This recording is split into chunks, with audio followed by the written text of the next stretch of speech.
Alors, il y a plusieurs étapes dans un entretien, et il faut comprendre que l'entretien commence avant l'entretien. L'entretien commence dans la zone de chalandise de l'entreprise. C'est-à-dire que si vous êtes en train de vous garer à côté de l'entreprise et que vous faites une queue de poisson, vous ne savez pas si vous n'êtes pas en train de faire la queue de poisson au recruteur.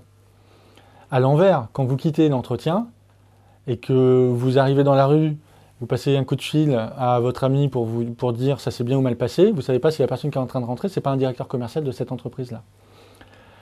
Donc quelles sont toutes ces étapes? Ça commence généralement proche de l'entreprise dans la salle d'attente.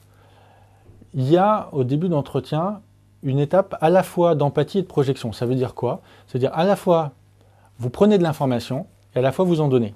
Alors qu'on a l'impression qu'à l'entretien c'est soit l'un soit l'autre, c'est-à-dire soit vous expliquez votre parcours, soit on vous explique le poste. L'étape de prise de contact, il y a les deux.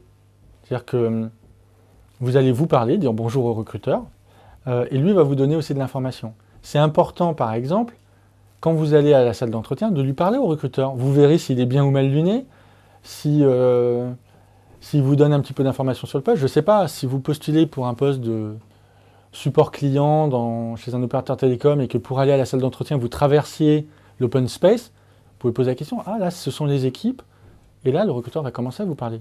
Oui, effectivement, on est passé aujourd'hui à 100 personnes, et vous avez de l'information qui vous permet de commencer à analyser l'adéquation que vous avez avec le poste.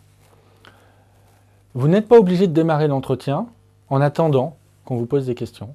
Donc le début d'entretien, si vous avez des questions en tête, soit parce qu'en lisant l'annonce, il y avait des informations qui vous manquaient, tentez de les poser. C'est comme en commercial. Un bon commercial cherche à faire parler son client pour comprendre le besoin. Vous, c'est pareil, cherchez à faire parler le recruteur en premier.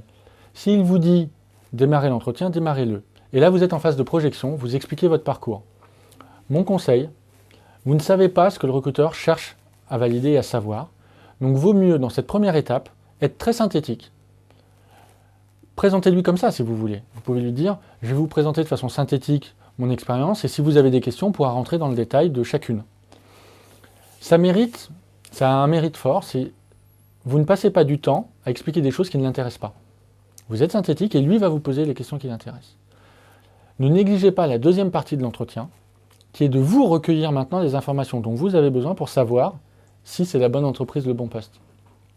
Bien sûr, il y a des questions à poser sur le poste, mais il y a aussi des questions à poser sur l'entreprise. Quel est son marché? Où elle va? Quels sont les concurrents? Qu'est-ce qui fait qu'on est meilleur qu'eux? Est-ce qu'il y a une gestion prévisionnelle des emplois et des compétences? Est-ce qu'il y a des processus de formation? Je ne sais pas. Toutes les questions que vous pourriez avoir sur le poste. Un bon moyen de faire cette liste de questions, dites-vous sur vos 2 dernières expériences, qu'est-ce qui vous a manqué? Qu'est-ce qui aurait fait, si vous aviez pu mettre un coup de baguette magique, que le monde aurait été meilleur dans votre entreprise? C'est là où vous trouverez les questions importantes à poser dans la suivante. Il faut bien conclure.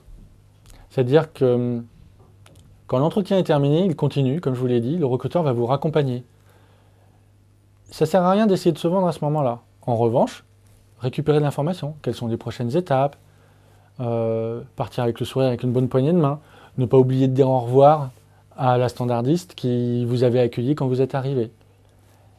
Partez, reprenez votre voiture ou votre métro et après, vous pouvez passer vos coups de fil pour débriefer de ce qui s'est passé.